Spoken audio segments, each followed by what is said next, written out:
Dito po kami sa Ombudsman. Nag-aantabay po tayo. Pero sino, nakita nyo ba? Yes. Si Congressman Alvarez. So lahat po ng mga ay si Attorney Trixie. Attorney Trixie, narito na po. Ayan. Si Attorney Trixie. Attorney Trixie Angeles. Dumating na po si Attorney Trixie.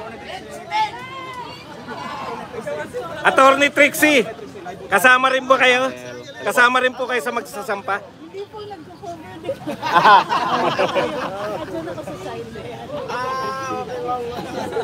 Akala ko kasama kayo papasok, hindi? Ayan, si Attorney Trixie. Nagko-cover din po si Attorney Trixie. Apo, nasa loob na po sila lahat. Itong Alvarez, ma'am, nandun na po. Pucha! Ano kayo, kami naligaw na. Naro kami naghihintay sa Quezon City. Hindi na po nagpunta eh. Mali tayo eh. Buti nagsabi na rin sa live ko na nasa Yes, pa. Ombudsman. Hello ma'am. May umabol nila ako eh. Ayan po si Attorney Trixie. Ayan mga kababayan, like and share po. Ayan mga... Kita nyo naman ha. Magko-cover lang din daw si Attorney Trixie, pinagkaguluhan pa. Gaya kasikat. Gaya na kasikat. Ang mga ano, Watch from Singapore ay Daniel Biri, ayan. shout out my friend. Hindi na mapipigilan, attorney, hindi na mapipigilan Ano ba eh. yung pagkakalam ninyo na ipapile nila ngayon dyan?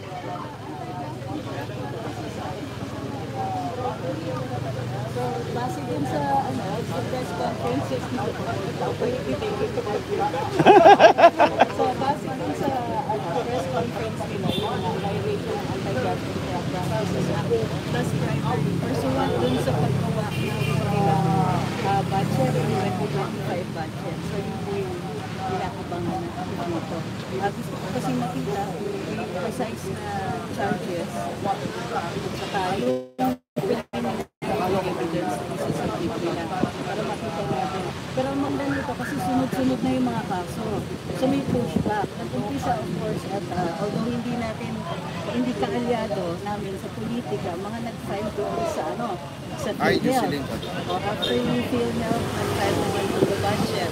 After the budget, sa tatlong Supreme Court, bali yung pangatlo ay doon sa sa freedom of speech. Lahat ito, one way or another, related either sa administration ng BPM or dun sa Congress o yung interrelated na actions nila. Kasi walang magagawa ang presidente kung involved talaga siya sa budget. Pagdating sa budget, siya yung last touch eh. Pipirma siya. He could actually have left it alone tapos maglalapse into law yun within 30 days without action. Pero pumirma siya. At sinabi pa niya kung sa isang ambush interview na ang although may nakikita siyang mga problema, hindi niya pinirmahan pa rin niya. So in spite of what he saw as issues, pinirmahan pa rin niya. Ang sinabi niya, meron siyang mga veto. Ang sinabi ni ES, one of the biggest vetoes, number of vetoes or amounts ng veto in history. This is one of the biggest budgets in history also, so that's not really saying anything, di ba? Plus, he's trying to work out a way para mapuno yung mga budgets ng mga agencies na kinulang daw, according to him. Pero how can you do that kung ang laki-laki pa rin ang nilalagay mo sa ayuda? Bangkarote na nga daw, di ba, ang PhilHealth. Ang daming mga agencies that have been offered only the barest minimum. Alam na natin yun. Pero lumalabas na malaki pa rin yung budget, so nagpupunta po yung balanse. So, with BBM, on the executive side, first-hand view ang executive, how the money is being spent, how the money is, yung pinikwento ni VP Inday Sara na na merong mga nagbibigay ng malaking budget sa ahensya pero hinihingi pala. Ng ilang mga miyembro sa legislatura. So these things have to be investigated. So aside from the 3 cases sa Supreme Court, eto na nga, yung case ng Citizens Crime Watch, tapos ito, wala yun, di ba? Dalawang cases. So yung mga yan, we see na nagpo-push back na. Masyadong darapal yung nangyari, so they should have expected these cases to be filed. no matter what. Plus, i-add niya na dun po yung actions ng Congress. Yung mga respondents, yung pasa namin. Yung impression ng taong bayan sa acts ng mga kongresista at ng executive ay masyado nangangapal. So, we expect even more cases to be filed in the coming days. So, kitang-kita na masyado na they don't even care how they look anymore. So, kaya nandito po, gusto ko makita and also explain the way that we have been covering. I-add na rin natin yung boses namin dito sa pinaglalaban ng mga nag-file. Because we can no longer be quiet. Ang pagsasalita at yung ginagawa nito, yung pagpapahayag ay mahalaga para sa balanse sa lipunan natin. Mahalaga para may check sa ating gobyerno. So I understand na minsan napipikon yung mga nasa gobyerno tungkol sa mga ginagawa natin, which explains yung mga congressional investigation. Pero yun po yung nature talaga ng free speech. So I'm very happy to be here on your side today. Although, yun nga, eventually, kasi dun sa Supreme Court kami yung petitioners. So dito naman yung covering lahat. Yung attorney, reaction na lang po. petition nyo. Kasi po ang original po pala nito ay sa Artist Prosecutor's Office ng Quezon City. Bakit po nalipat po yata dito ang venue? Ano ba kayo doon? The reason it's here is because of sila po ay government officials may certain salary grade na exclusive ang jurisdiction talaga ng ombudsman, lalong-lalo na in cases of graft and corruption. So talagang dito sa ombudsman ang jurisdiction yan. Posibleng yung bribery doon sa Quezon City Prosecutor's Office. Pero yung violation ng RA 1319 will be exclusive to the ombudsman. Ayun, maraming salamat ma'am sa paliwanag na yan. Attorney, update po dun sa Supreme Court na sinampan nyo. Hinihintay po natin. We don't really expect naman na mabilis kasi malaki ang lapit ng Supreme Court, di ba? Ibig sabihin, kahit nagsampa kayo, pwede pa rin kayong ipatawag sa Kongreso? Yes, walang PRO. So without the PRO, pwede nila kami patawag. But doesn't change our stand that yung pagpapatawag ay hindi po naaayon sa saligang batas. Hindi nyo pa rin sisiputin? We will have to see. Wala pa naman pong patawag. Ang na-receive namin ay show cause. Ano pong mangyayari doon sa show cause order para sa inyo, attorney? I-explain lang namin kung bakit wala kami. Pasyo, sino kayo mga nariyan? Naka-crime watch. Si Congressman Alvarez. Si Congressman Alvarez, san si Jimmy Bondok nariyan din? Ayan, Ma'am Ram. Meron na tayong update sa loob. Ito ba yung mga picture? Edit nila yung makakaliwa na taga-media, mas nauna kayong magbalita. Brother, tingin Oo, brother. opo. Ito, mga kababayan, ito na po yung update tayo, no? Si Congressman Alvarez po yan. Hindi nakikita eh. Ayun. Ayan po. Malabo. Yan. Ayan. Kailangan lang pala. Okay ha? Ito, sa mga viewers ni BMR. Ayan tol, sige tol. Nakapag-file na po sila. Kaya abangan po natin silang lumabas. Oo. Ayan po ang... Dito ngayon sila nag-file ng Okay, makikita po natin. complaint sa ombudsman. Ito ha. Bayan. Kitang-kita nyo po nasa likod yung mga vlogger, yung mga media.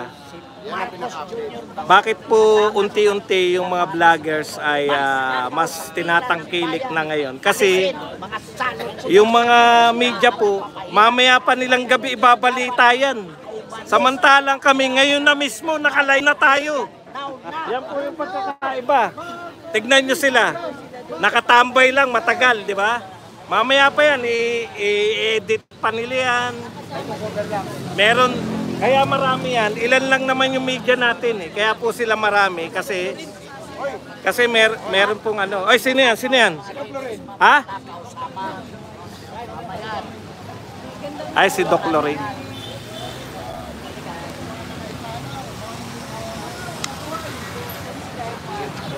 Kumusta ma'am? Kumusta? Yes. Doc, naka-live po kami ngayon dito, mga vloggers. Okay. Ayan po si Atty. Badoy. Ano ko lang sa iyo, pumasok na po napalabas po natin dito si Atty. Jimmy Bundok at si Miss Cathy Bilac. Kita nyo naman, no? Nakita natin doon sa loob si Congressman Alvarez, dating speaker. At ito naman po si Atty. Tomasio. At as of the moment, Doc, mayroon na po tayo parang update, no? Dok, ano sa tingin ninyo ngayon ang Ako ba sabihin, baka lumabas na sila. sige lang, sige, baka lumabas na sila. Sabihin lang ako, Okay. napakahalaga na gawin natin ito bilang isang bansa. Napakababoy ng kongresong ito. This is the worst Congress headed by the worst Speaker of the House. Hayagan kung magnakaw sa Pilipino. Hindi na nahiya. Tapos nakikipagkuntsabahan pa sa CPP, NPA, NDF. This is a pattern. Yung pagnanakaw sa Pilipino ng kongresong ito na hindi na natin ito pwedeng pabayaan kasi pag pinabayaan natin ito, ano ang itinuturo natin sa mga anak natin? Ito yung sinasabi natin, we are not Filipinos for nothing. Hindi tayo papayag na sasalingin tayo ng ganito, na mga kurakot, na mga binigyan natin ng tiwala natin, na tinatraidor tayo ng ganyan. The worst budget. Diba? Ang sinasabi nila sa atin, kayang-kaya namin kayong babuyin. Pero ang sinasabi natin ngayon dito sa kasong ito, hindi pwede. Hindi ninyo kayang gawin yan sa Pilipino. So napakahalaga na nandito tayo at nagpapasalamat tayo kay Attorney Vic Rodriguez, Attorney Jimmy Bondoc, kay Ferdy Topacio, Citizens Crime Watch, former Speaker Devon Alvarez. Kasi tumatayo sila para sa Pilipino. At tayong lahat dito na sumusuporta. Pero mo, pag hindi natin ginawa ito, pag hindi nila ito ginawa, ang sinasabi natin, gawin nyo yan, pwede ninyo kaming nakawan, pwede kahit anong kababuyan, gawin nyo. Saka hindi lang nakaw yan. Corruption kills. Marami nang napatay itong mga magnanakaw na ito. Doon lang sa flood control projects, ilan ang nalunod dyan. Pag pumunta kayo sa PGH ngayon, iiyak kayo. Katulad ng nangyari nung pagpunta ko doon. Kasi nung panahon ni PRRD, ang ganda-ganda, 100 million binibigay. Ito ngayon, yung PhilHealth ginalaw. Diba? So ano ibig sabihin na pag pumunta kayong PGH, nakaratay ang mga kababayan natin pinakamahihirap. Nandun sila sa corridor. Yung iba nangingisay pag nagsisisure kasi wala na talaga. Hindi ginawang priority ito. Minakawan nitong kongresong ito ang pinakamahihirap nating mga kapatid at ninanakaw nila sa atin ang mga yung bright future ng mga anak natin at ng bansa natin. So tama itong ginagawa natin. We are not Filipinos for nothing at sinasabi natin dito, hindi ninyo kami pwedeng salingin at sinasabi natin ito, future na mga magnanakaw, gawin nyo kung anong gusto ninyong gawin. Pero hindi kami papayag ang Pilipino. Dito ako I'm so proud, very proud of this moment na papatunay natin na talagang buyan tayo ng mga magigiting. Yan ang lineage natin. Yan ang tinuro sa atin ng mga magulang natin, ng mga lolo natin. We are standing on the shoulders of people, of Filipinos who sacrificed. Ilang buong kasaysayan ng Pilipino, maraming ang nagsakripisyo para sa kalayaan na ito at para hindi halayin ng Pilipino. At dyan tayo tumatayo ngayon. Reaction nyo lang, Dok, doon sa speaking of priority, yung education, bakit yun ang hindi nila priority dito nga po sa DPWH? Bakit po yun ang kanilang priority? Unang-una ang DPWH kasi ang Kongreso ay punong-puno ng mga contractors. Alam naman natin yan. Alam natin hindi yan tanga. Number 2, so alam na natin yan, para yung pera pupunta sa kanila, mga magnanakaw. No? Diba yun yung sinasabi natin na nakita natin? Number 2, kasi itong mga ito, nakita natin dyan sa ayuda na yan. Meron na silang tinayo kahit na isang eskwela. Alam mo sa mga ITs, mga kapatid natin ang ITs, umaakat ako ng bundok. Naglalakad ang mga batang IT 2-3 oras, lumulusong sa ilog para lang makapag-aral. Doon ba, meron ba silang binigay na pera? Para man lang doon. Wala na yung barangay development program, hindi na umaandar talaga. So, ibig sabihin, bakit nila ginagawa yan? Kasi itong mga ito, gusto nila mangmang ang Pilipino. Gusto nila naglilimos tayo. Gusto nila ang loyalty natin sa kanila. Gusto nila, kung pinapunan tayo ng pera naman natin, magpapasalamat tayo sa mga hayop na yan. So, yan ang gusto nila. Hindi tayo papayag dyan. Pera natin yan. At yung traditional politics, yung patronage politics, padrino, tapusin na natin yan. ang gusto nating maging bansa parang Singapore. Napag-iwanan na tayo yung sinabi ni Vice President. Napag-iwanan na tayo na kahit mga kapitbahay natin, mga kapatid natin na nasa ASEAN. Dati ang sinasabi natin, hinahabol natin Japan, Thailand, tayo kahit Cambodia, ang natira na lang Laos. Diba? So napag-iwanan tayo. And the quality of a nation will depend on the quality of its citizens. At ang gusto natin ay ang mga anak natin ay edukado. Kasi yan ang hope, yan ang pag-asa ng ating bayan, ang mga anak natin. Reaction lang po sa Lisandro Marcos kasi yung kauna-una po yung reaction niyo. Lisandro, so itong yung tatay niya, at saka yung binigay niyang rason, bakit sinabi yung itatapon mo yung wangkay ng lolo niya? So in other words, personal vendetta. Hindi pa Lisandro, kaya sino ba siya? Alimones lang yung Martin Romualdez, nagabigay lang yan ng kape, biglang naging deputy, majority coordinator. Sino siya? Senior deputy. And everything that he has, like his father who's a loser like him, everything that he has was given to him. Wala silang na-prove dahil lang sa apelyido na yan na sana magmula ngayon hindi na makakabalik sa gobyerno yung mga yan. So yung Sandro Marcos na yan, ano ang nagawa niya sa gobyerno para maging ganyan siya? Yan ang naging kongreso natin. Dahil lang sa mga apelyido ng mga magulang nila. Pero marunong ba magsilbi yan? Hindi. Ang alam niya ni Sandro mag-party at mag-monopolize ng vape industry. Diba? Yan yan. At ano yung sinasabi niya? Halatang halata na yung sinasabi ng tatay niya na dinipensahan agad ng tatay niya yung impeachment. Yung president na yan, sinasabi niya, he has nothing to do with the impeachment. And yet, right away, siya yung nagdedepensa. Diba? At ito namang parang yung ginawa niya doon sa budget. Wala naman siyang pag-alam doon. Hindi naman siya kongreso, pero agad-agad nagdepensa siya. Si PRRD daw was lying. Agad napahiya siya. Hindi kasi sinungaling si PRRD. Hindi siya bulldog katulad mo. Buong time na nagsisilbi ako kay President Duterte, ang lagi namin naririnig, ito yung ipinangako ko sa mga kababayan natin. May ibig sabihin sa kanya, yung word of honor. Yan ang mga totoong lalaki, yan ang mga totoong tao. Na meron sila, yan ang karakter. Pag meron kang ipinangako, gagawin mo yan. So yan ang nakikita natin ngayon. No again, never again kay Marcos. Never. Dok, pahabol na lang. Reaksyon niyo doon sa press conference ni BP Sara na sinabi niyang God save the Philippines. Yes. God really save the country. We are in a very dark, napakadilim na kabanata ng ating kasaysayan na kung saan komunista na tayo, mga kapatid. Ang nagpapaandar ng gobyerno ngayon ay ang CPP, NPA, NDF. Akala ni Martin Romualdez, ni Bongbong Marcos na pakikipag-alyado nila sa CPP, meron silang attack dogs at kontrolado nila. Hindi nila nakikita, yung nakikita ko na maliwanag, puppet lang sila. So God save our country.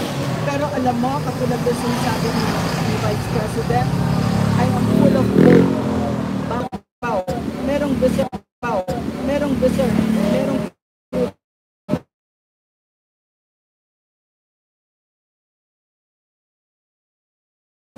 kasi hindi natin pera yan. Pera ng taong bayan natin. So yan ang gusto natin i-defend. Pera yan. Pera ng taong bayan yan. Mahiya kayo.